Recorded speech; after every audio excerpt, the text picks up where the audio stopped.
almost everyone has feelings of sort of ceilings or limitations on how much money you associate with living the good life. In other words, you have these feelings of how much money is enough money and how much money is too much money. There are a lot of people that are spending a lot of money and they're feeling joyful in it. But you can't find them from your place of believing that spending money is an appropriate thing. So let's work on that just for a little bit, because we want to ask you some questions. If you were to purchase something that you really don't need, something that costs a lot, let's say go into a jewelry store and you find something that's really shiny and beautiful and that attracts you because of its beauty, and you inquire what it costs and they tell you it's $200,000, and you have the money to pay. Let's say that you have $220,000 in your bank account right now, so you can afford it. So you buy it. What's the feeling from where you currently stand about that? Do you feel like nobody should spend that much money on something like that? It feels wasteful? So now you're receiving that trinket and you are giving someone some money. And that person is receiving that money and paying someone who moved it from one place to another. So they're receiving a little bit of benefit from it. And the person who created it is receiving some money from it.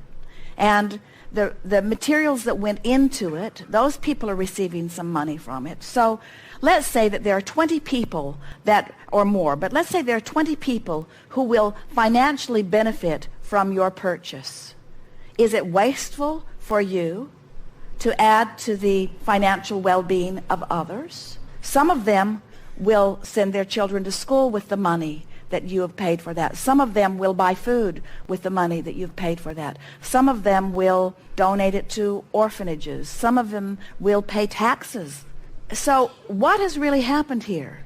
Have you added to the economy? Have you added to lifestyle? Has there really been any wastefulness? In other words, you could say, I didn't really need this, but when you think about it in terms of the economy and the people that benefited from the spending of the money, where do you get the idea that your participating in the economic system is somehow doing something that is wrong?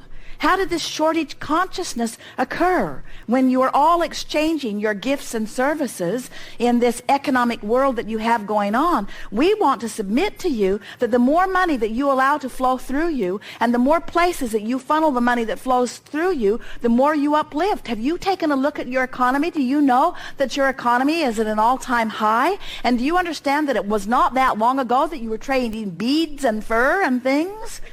In other words, your economy isn't bigger because you have connected to some spaceship that has been piping in resources from other galaxies. Your economy is only improving because you have found different ways of exchanging your human vitality with one another. And the more you exchange that, the more vital you are and the more vital your economy is. Everyone wins when you find ways to attract and release, to breathe. Now, if you were sucking it in and holding it and not letting it out, we can understand how there could be some imbalance, just like if you were to try to breathe air in.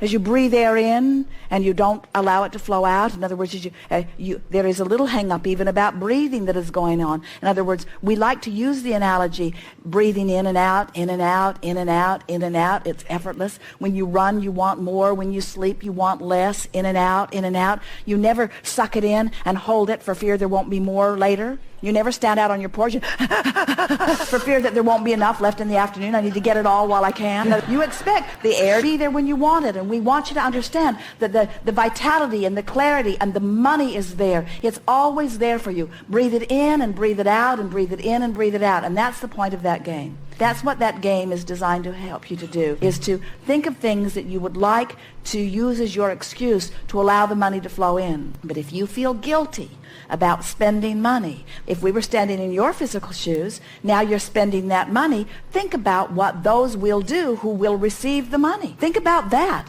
Think of yourself as a philanthropist in the uplifting of others from whom you buy it. It's a checkbook game where you deposit $1,000 into your account, vibrational dollars, and you spend that $1,000. On the second day, you deposit $2,000 and spend them. On the third day, you deposit $3,000 and spend them. On the 365th day, you deposit $365,000 and spend it. So as you are spending this money vibrationally, as you are mentally spending it, what's happening is you are creating outlets out there for it to go. When you create a vibrational outlet, it draws you and everything for the accomplishment of it through you. That's what eagerness is. That's what passion is. That's what your feeling of enthusiasm is.